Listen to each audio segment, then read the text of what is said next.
Всем привет! Вы на канале Планета Земля. И сегодня мы поговорим о муравьях. Кто-нибудь скажет, что интересного? Муравей – маленькая букашка, только и всего. Но если присмотреться и уделить немного внимания, то можно окунуться в новый мир. И этот мир неповторим. И он муравьиный. Эти удивительные насекомые существуют на планете со времен динозавров. На данный момент известно уже более 14 тысяч видов муравьиных. И еще многих ученые не разглядели и не посчитали. Их среда обитания весь мир. Исключение – некоторые острова и Антарктида. Количество муравьев огромно, ведь это самые распространенные насекомые на планете. Муравьи могут создавать симбиоз с растениями или другими насекомыми, поднимать вес в несколько десятков раз больше собственного, а также разгоняться до 8 см в секунду. А это примерно 50 км в час по человеческим меркам. Еще эти малыши способны учиться, наблюдая за другими, слышать ногами и различать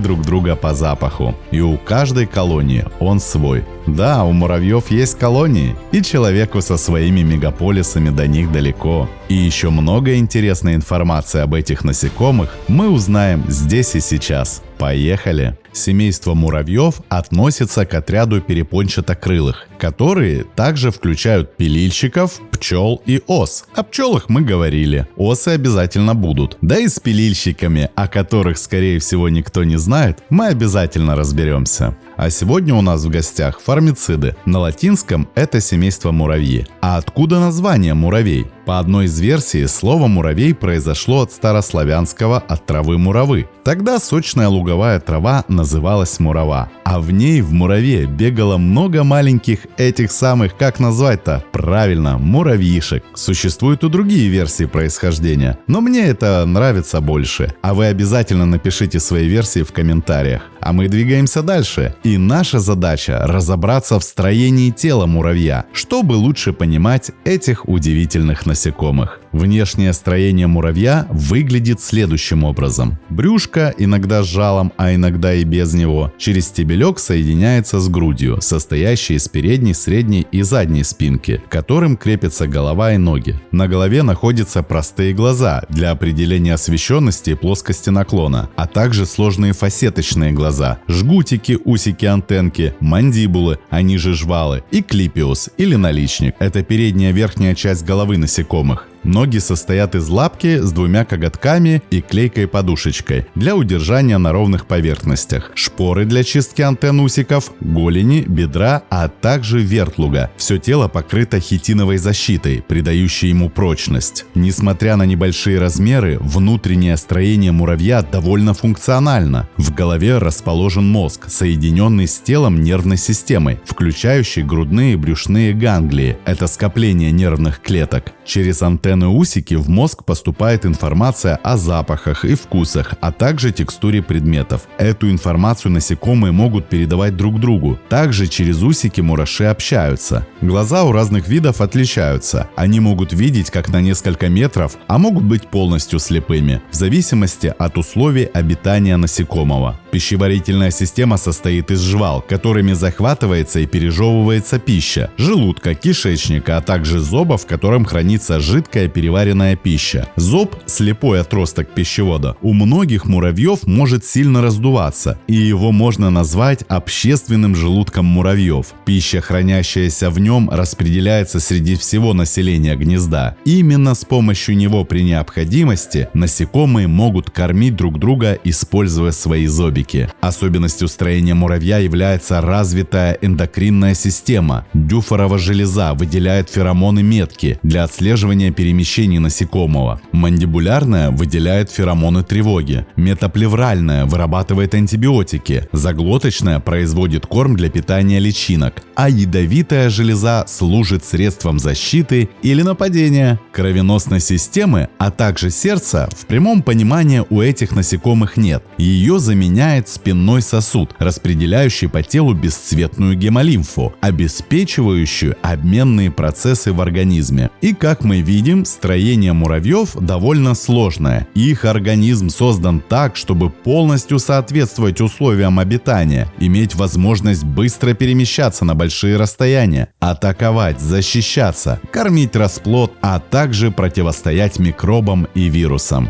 Это совершенная система, формировавшаяся миллионами лет, удивительная и самодостаточная. Муравьи относятся к типу насекомых и входят в подгруппу членистоногих группы беспозвоночных. Это означает, что несущую функцию позвоночника у муравья выполняет внешняя хитиновая оболочка или панцирь. Но это не единственная особенность строения муравьиного тела. Например, дыхание устроено так интересно, что заслуживает отдельного рассказа. Долгое время мирмикологи, это ученые, занимающиеся именно муравьями, считали, что дыхание муравьи осуществляют через микропоры в хитиновом панцире. Но недавнее открытие показало, что муравьиная дыхательная система устроена намного сложнее. Дыхательная система членистоногих состоит из большого количества дыхалец и трахей, которые равномерно распределяются по телу муравья, делая хитиновый панцирь одним большим распределенным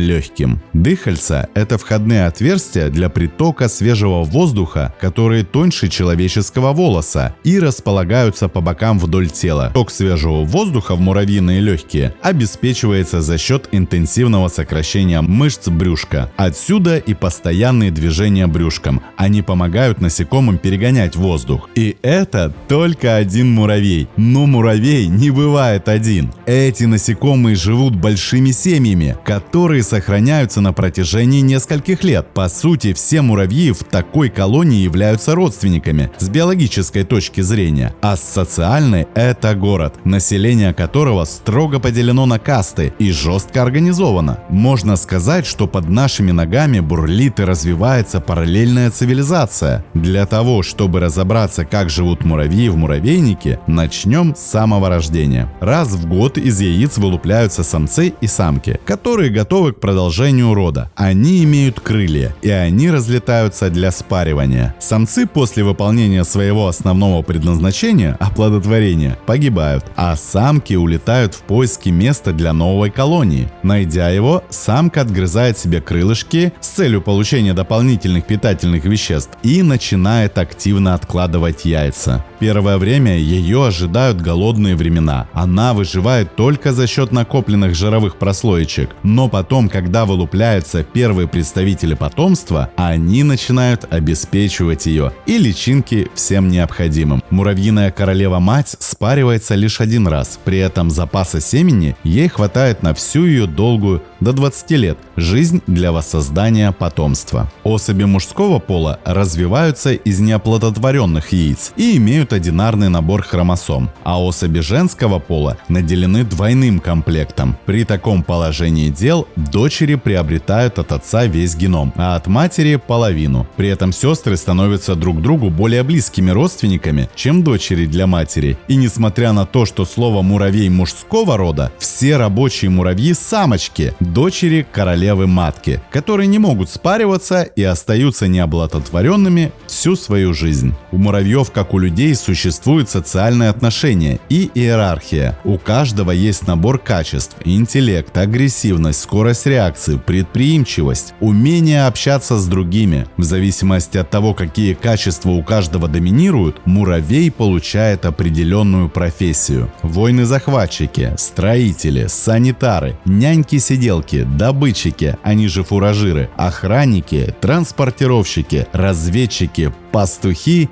и хранители нектара. И в зависимости от того, сколько муравьев в муравейнике, идет разделение труда. В небольшой муравьиной семье все ее участники могут заниматься разными видами деятельности, соблюдая принцип взаимозаменяемости. А вот в большом сообществе появляются специализации, и за отдельными муравьями закрепляются свои роли. Муравьиная семья имеет строгую внутреннюю структуру с четко установленными ролями каждого муравья, и роли эти виды могут меняться с его возрастом, а могут оставаться постоянными. Организационная структура муравейника позволяет гибко реагировать на любое возмущение и выполнять все требующиеся работы, оперативно привлекая для их выполнения необходимые трудовые ресурсы. И некоторые виды муравьев просто поражают своими способностями. Например, муравьи-листорезы считаются одним из наиболее эволюционно продвинутых организмов, которые, например, наряду с людьми, термитами и короедами, способны к сельскохозяйственной деятельности. Муравьи этого рода строят огромные муравейники диаметром до 10 метров и глубиной до 6. В семье примерно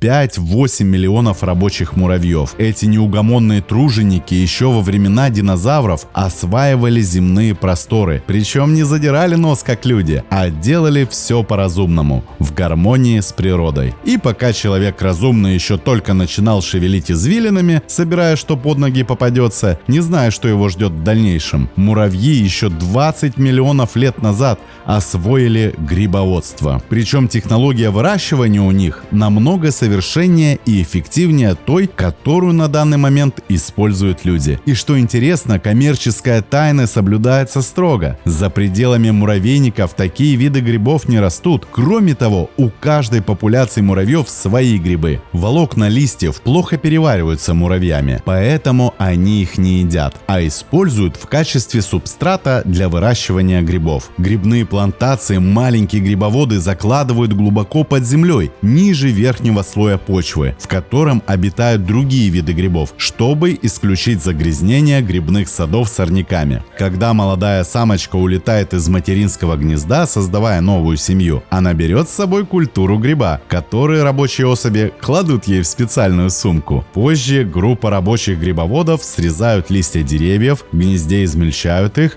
обрабатывают ферментами, делая таким образом питательный и стерильный субстрат. Далее лепят из него веточки наподобие коралловых и высевают на них споры грибов. Так происходит закладка грибной плантации. В течение 2 недель грибы вырастают. Корм для приплода муравьишек готов. Прибавляется армия работников. И вот уже под землей сооружено несколько отсеков для выращивания грибов. В одних можно собирать урожай, в других споры посеяны, в третьих готовится почва. Работа кипит. Муравейник разрастается. Эти отсеки соединены между собой коридорами-шлюзами. Кроме подготовки субстрата, защиты всходов от различных грибковых заболеваний, сбора урожая, рабочие муравьи выносят в специальные мусорные камеры отработанный грунт, вентилируют отсеки, в которых размещены грибные грядки. Да что там грибоводство? Есть виды муравьев, занимающиеся животноводством, но только коровы у них свои. Они разводят тлей и других сосущих насекомых. Эти мелкие коровки сосут сок растений и выделяют падь, в которых накапливается до 20% сахара. Перед уходом на зимнюю спячку муравьи перерабатывают этот сахар и обеспечивают себе комфортную зимовку. Тли – слабые насекомые, у них много врагов, расселяются медленно, поэтому они были не против одомашнивания. Муравьи защищают и пасут свои стада, строят для них убежища. С наступлением холодов переносят в муравейники. Муравьи способствуют увеличению поголовья. Они берут часть тлей и переносят их на другие места, организуя такие своеобразные животноводческие фермы. Благодаря муравьиным заботам возрастает продолжительность жизни и здоровья тлей. Более крепкие особи получают возможность самостоятельно расселяться. При этом растения также имеют выгоду. Муравьи часто посещают пасущиеся стада тли, попутно защищая кормовую базу от других, более вредных насекомых. И растения приспособились сосуществовать с тлей и ее хозяевами без ущерба для себя. Общение муравьев можно назвать одним из чудес нашего мира. Их общение происходит при помощи выделения химических веществ, феромонов, тактильных импульсов и звуков. Выделяя определенный набор феромонов, муравьи оставляют различные сообщения, прокладывают маршруты, могут уходить от муравейника на расстояние до 200 метров и безошибочно возвращаться назад. Сигнальные вещества выделяют специальными железами. Их количество может достигать до 10 штук. Выделяя выделяя ферменты тревоги, следовые, призывные, а также химические приманки для добычи. Муравьи легко находят путь к раненому товарищу или к добыче, указанной другим муравьем при помощи этих химических веществ. Но иногда эти вещества играют с муравьями злые шутки, если это вообще можно назвать так. Если феромонный путь замкнется, муравьи попадают в бесконечный цикл, из которого нет выхода. Муравьеворот или муравьиный круг смерти. Природное явление, состоящее в том, что один или небольшая группа муравьев на первый взгляд совершенно без причины начинает бегать по замкнутому кругу, постепенно вовлекая в свой бесконечный цикл все больше и больше других муравьев. Муравьи продолжают свой бег до тех пор, пока не падают замертво, и муравьиный круг продолжает свое вращение до полного истощения, оставляя за собой полчища погибших. Каждый новый круг по замкнутому маршруту усиливает запах следа, привлекая все новых и новых жертв. Так продолжается до тех пор, пока муравьи не погибнут от истощения. Обычно такого не случается ввиду сложной топологии местности. Опасность представляют большие плоские поверхности, где такая спираль случайно может возникнуть. «А зачем на свете пчелы?» – спрашивал Винни-Пух. И сам же себе отвечал: для того, чтобы делать мед. Не знал Мишка, что производить мед могут не только пчелы, но и муравьи. Медовые муравьи, как их называют, живут в жарких пустынных местах нашей планеты. Они относятся к разным родам, а объединяют насекомых только их умение и способ хранения меда, который они консервируют в брюшках собратьев по колонии. Вернувшись домой, они наполняют сладкой субстанцией так называемые бочки. Делают это просто, рот в рот. Брюшки медовых бочек отличаются эластичностью и способны растягиваться до огромных размеров по сравнению с габаритами самих насекомых. Понятно, что передвигаться самостоятельно раздутые муравьи уже не могут. Кроме того, сохранить накопленное добро – их святая обязанность. Поэтому они цепляются лапками за потолок кладовой и висят неподвижно, пока не придет время отдать запасы. Кстати, каждая медовая бочка не одноразовая. Она наполняется и опустошается в течение жизненного цикла муравья несколько раз, если, конечно, не случится непоправимого. Бывает, медовая бочка срывается и падает, тогда брюшко лопается, а содержимое разливается. Но это скорее исключение из правил. В каждой муравьиной кладовой может висеть до 2000 резервуаров с медом. Приличный запас. Но муравьи расходуют его очень экономно и только в случае крайней необходимости. Чтобы получить свой паёк, насекомые приползают на склад провианта и просят выдать им порцию лакомства. Для этого муравьи постукивают с определенной частотой по брюшку бочки своими усиками. И если пароль назван верно, то медовая бочка дает просителю строго определенную дозу меда. Да что мы все о еде да и еде. О живых медохранилищах поговорили. Поговорим о муравьях портных. В тропических лесах Юго-Восточной Азии, Австралии и Африки проживают удивительные насекомые – муравьи портные. Свое название они получили благодаря умению сшивать себе гнезда из листьев деревьев. Но швейными машинками являются не сами взрослые особи, а их личинки, имеющие очень развитые паутинные железы. Таким способом они строят не только свои гнезда, но и своеобразные загоны для скота – тли, а также небольшие кладовые. Диаметр их построек может достигать полуметра в диаметре. Выделяют всего два вида муравьев портных. Первый распространен на территории тропической Африки, а второй встречается в тропиках и субтропиках Юго-Восточной Азии и Австралии. И портные – это еще что? Как вам профессия мостостроителя? Причем каждый муравей владеет ей досконально, и делают они их из себя самих. Мосты, которые строят, сцепляясь друг с другом кочевые муравьи, способны развиваться в зависимости от текущих потребностей. Например, построенный для создания более короткого пути мост со временем достраивается и перемещается для более оптимального перемещения остальных муравьев. На пути к успешному выживанию муравьи научились находить себе друзей, то есть вступать в симбиоз с различными организмами. Одна из наиболее интересных форм симбиоза – Это симбиоз муравьев и мирмекофильных растений. Эти растения дают муравьям убежище и пищу, а муравьи очищают их от вредителей и защищают, заменяя колючки. Муравейники кишат сожителями, так называемыми мирмекофилами, что в переводе значит «любящие муравьев». Большинство мирмекофилов питается различными отходами муравьев или гниющим строительным материалом. В гнездах рыжих лесных муравьев живут крошечные зеркально-блестящие коричневые муравьи формикоксенусы. В тот момент, когда один рыжий лесной муравей кормит другого, они подбираются к хозяевам и питаются из той же капельки пищи, и хозяева не трогают этих муравьишек. Есть муравьи-воины, причем довольно воинственные. Например, прыгающие муравьи-танцоры, прозванные камикадзе. Им не страшен даже огромный паук. Он выстрелит в паука ядом-парализатором до того, как тот его цапнет и сородичей позовет феромонами. Паук серьезный противник, и сначала несколько муравьев погибнет, но потом паукану крышка, его живого упрут в муравейник. Эти удивительные прыгающие муравьи обитают в Юго-Восточной Азии, достигая размеров почти в 2 сантиметра. Они агрессивны, обладают отличным зрением и вооружены до зубов.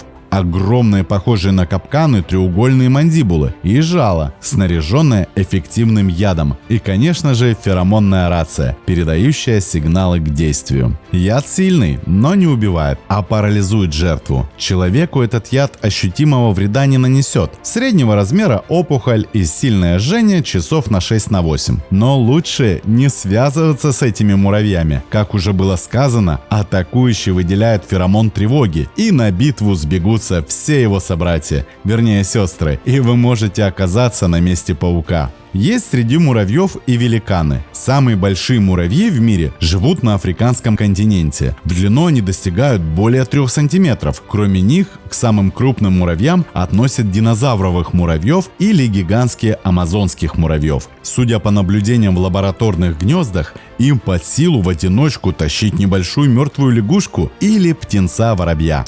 Муравьи-кефалоты, пожалуй, самые необычные муравьи. Они обладают рядом интересных особенностей, самой заметной из которых является крайне необычная форма головы насекомого. Зачем же кефалоту такая конструкция на голове? Все очень просто. В случае опасности муравей прячется в заранее подготовленное убежище, а головой блокирует вход в свое гнездо. Прочная хитиновая пластина на голове у насекомого надежно защищает своего хозяина от многих врагов. А есть очень опасные муравьи, причем именно для человека. Одним из них является муравей-пуля. Нет, назвали так крупных тропических муравьев Южной Америки вовсе не за скорости передвижения, а за их смертоносность. Яд Парапанера клавата по силе воздействия превосходит яд любой осы или пчелы, и жертвы укуса этих муравьишек сравнивают по интенсивности именно с попаданием в тело пули. По шкале Шмидта, интерпретирующей силу боли при ужаливании, пчелы с осами находятся где-то чуть выше единички. Шершень стоит на отметке 2, а этот муравей на 4 с плюсом, то есть на самом верху шкалы. Кусаются муравьи-пули не челюстями, они впрыскивают свой яд из особого резервуара при помощи длинного крепкого жала. Муравьи — это по сути бескрылые осы в прошлом, поэтому очень многие виды сохранили вполне себе рабочее жало. Жгучая пульсирующая боль без привыкания не затихает у пострадавшего человека целые сутки после укуса. И если сразу не оказать медикаментозную помощь, укушенную конечность ждут также временный паралич и серьезный отек. Недалеко ушли и муравьи-бульдоги, обитающие в прибрежных районах Австралии. Эти муравьи чрезвычайно агрессивны. Они не боятся ни людей, ни животных. Когда на него нападают, муравей-бульдог кусает несколько раз подряд и вводит яд с каждым укусом. У него очень сильные челюсти, а яд является очень токсичным. Муравей держит свою жертву большими зубчатыми челюстями, изгибая тело под ними и вонзая жало в кожу, что вызывает серьезные опасные для жизни аллергические реакции. И, наконец, муравей-жнец Марикопа, одно из самых ядовитых насекомых в мире. Это муравьи рыжевато-красного цвета, около сантиметра в длину. В состав токсина этих адских муравьев входит входят различные аминокислоты, пептиды, белки, полисахариды, алкалоиды и другие вещества, которые в совокупности представляют смертельный коктейль. Яд муравья в 20 раз сильнее яда медоносной пчелы. Для человека множество укусов – это смертельная доза. Это слишком много и нереально, подумаете вы. Но когда морекопа жалит жертву, то, как и многие муравьи, вырабатывает феромон, привлекающий своих сородичей, которые сразу спешат на помощь к своему собрату. Хотя большинство видов муравьев всеядные, все-таки отметим, что человек для муравьев не является основной едой. Они могут довольствоваться как растительной пищей, так и пищей животного происхождения. Существуют виды с узкой пищевой специализацией. Некоторые могут быть травоядными, а другие хищниками. Например, те же муравьи-жнецы, обладающие суперядом, питаются в основном семенами. Эта еда очень твердая и нуждается в определенной обработке. Поэтому муравьи из подкаста воинам перетирают семена своими мощными челюстями, превращая их в съедобную кашицу. Есть настоящие вампиры. Например, муравьи Дракула охотятся на насекомых, причем скармливают их своим личинкам, а после этого кусают личинок и пьют их кровь, гемолимфу. Важно сказать, что личинки не погибают при таком способе питания. Взрослые муравьи выпивают такое количество гемолимфы, потеря которого не вызывает серьезных проблем у личинки. Так что после сдачи крови она успешно окукливается и через время превращается в полноценного взрослого муравья. Центромирмексы поселяются в термитниках и поедают их обитателей. Термиты не муравьи, им можно кушать. Но нет, куда им до муравьев-мирмикофагов, питающихся другими муравьями. Ну а кто питается самими муравьями? Таких пруд-пруди, ведь муравьи – важная часть пищевых цепочек. Муравьи – пища весьма питательная и вкусная. Так, по крайней мере, могли бы утверждать многие животные и птицы, давно включившие в свой рацион этих насекомых. Например, хозяин тайги-медведь с удовольствием разгребает муравейники и поедает не только самих муравьев, но и их личинки. Также муравьями промышляют лягушки, дятлы и такое насекомое, как муравьиный лев. Страшным врагом муравьев является муравьед, поскольку для остальных животных это не основная пища, а десерт. Муравьед же поедает исключительно этих насекомых. Не забываем и панголина, который очень даже не прочь плотно перекусить муравьишками. Еще из экзотики можем назвать кинкажу. С помощью своего тонкого язычка он достает мед из ульев и нектар из цветов. Но это приспособление служит ему еще и для извлечения насекомых из коры деревьев. Кинкажу поедает термитов и муравьев, а также в его рацион входят всевозможные сладкие фрукты. С животными все понятно. Поел и дальше пошел. Жалко муравьев-собратьев. Но все в природе поправимо. Королева и вся колония позаботятся о быстром восстановлении популяции. Однако есть одни из самых страшных врагов муравьев рода формика – жуки-стафилины из рода ламихуза. Можно начать с того, что ламихуза – это маленький тихий муравьиный паразит. И вовсе не какой-то особенный страшный хищник с огромными зубами, крыльями, лапами и копытами, который не может не потрошить муравьев только потому, что он хочет есть. Ламихуза – жук семейства мирмикофилов. В этой группе около 260 видов насекомых, большинство среди которых паразиты. Однако все паразитирующие подвиды, кроме ламихузы, либо вступают с муравьями в симбиоз, либо нападают и давят силой. Но ламихуза – особый персонаж. Ламихуза – это паразит, который в муравейнике начинает играть роль то ли банкира-ростовщика, то ли наркобарона-растлителя,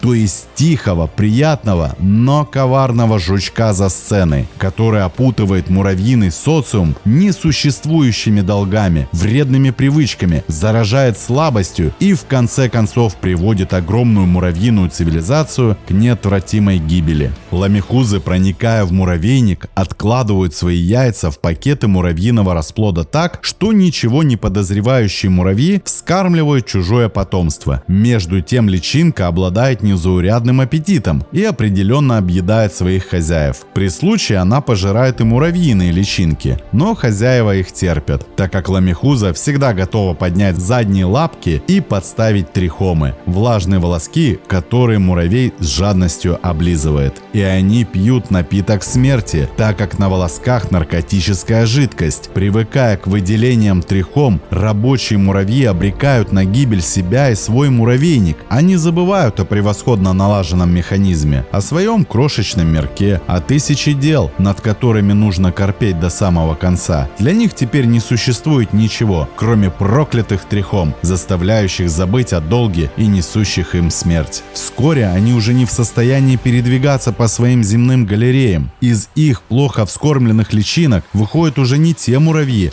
а мутанты, и пройдет немного времени, гнездо ослабеет и исчезнет, а жучки-ламихузы отправятся в соседний муравейник за новыми жертвами, и единственный шанс на спасение – прибегнуть к принудительной чистке, удалив вручную ламихуз и безнадежно больных муравьев, на что сами муравьи не способны. Модель общества, которая уничтожает двуличные особи, лжецы и бездельники, в принципе может подойти к любому сообществу, будь то семья, крупные корпорации или государство. А вместо дурмана, который использует ламихуза, человек с задачей может применять сотни других инструментов, от обычных наркотиков до пропаганды, от кредитов до революций. Но ламихузы опять-таки скорее исключение из правил. И муравьям тотально они не угрожают. Судя по некоторым колониям, которые бывают просто огромными. И часто муравьиные колонии объединяются, образуя суперколонии. До 2000 года считалось, что самая крупная суперколония находится в Японии. Эта суперколония покрывала площадь почти в 3 квадратных километра и содержала 45 тысяч гнезд и по оценкам около 1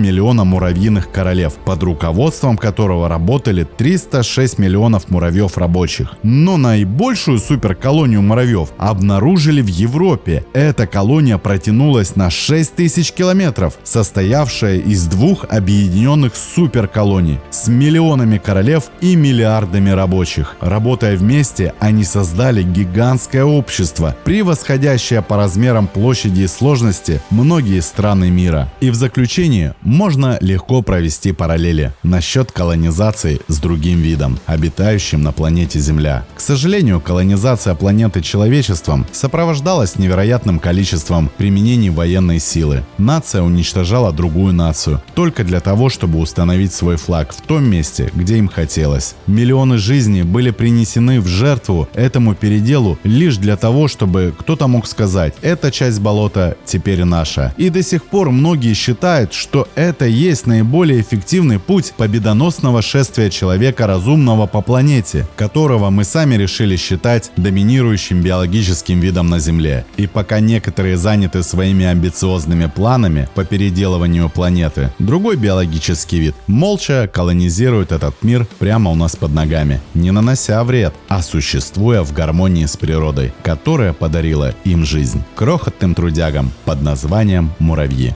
Смотрим, слушаем, записываем, подписываемся. Не забываем ставить лайки и делиться этим видео с друзьями. Это очень помогает продвижению. С вами был канал Планета Земля.